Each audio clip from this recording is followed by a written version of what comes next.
Hey, good morning, beautiful people.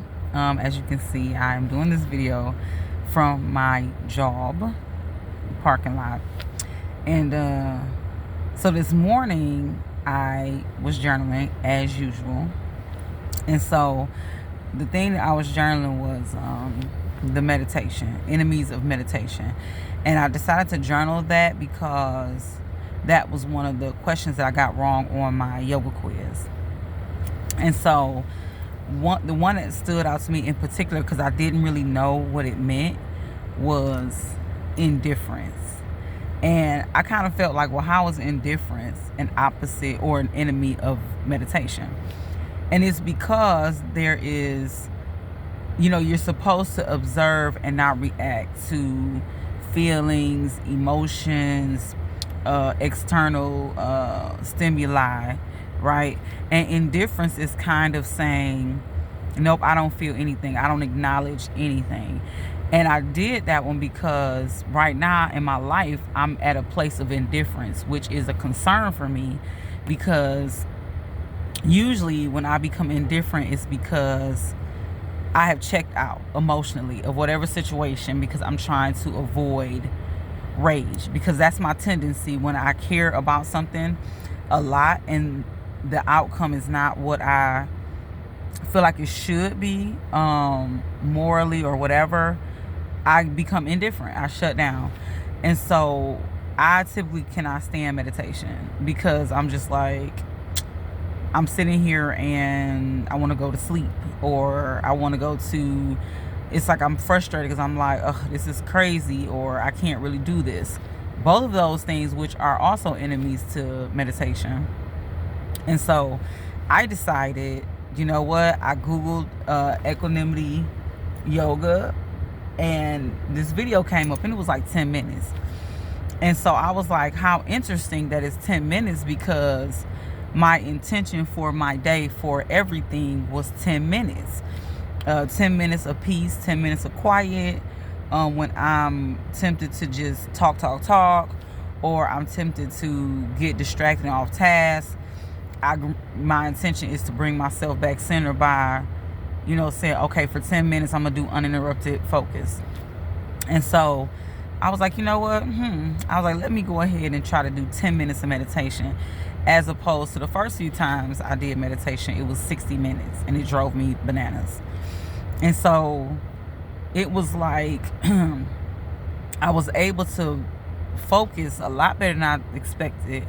My mind probably wandered like maybe twice for a second, but because it was guided equanimity meditation, it was just like the guy was kind of saying, if you feel your mind wandering, don't get upset, don't get frustrated, just kind of say, my mind wandered at this moment, and then so you acknowledge it, but you just bring it back, right?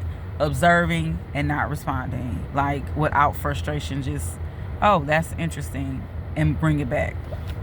And in doing that, I sat very still. I was very calm.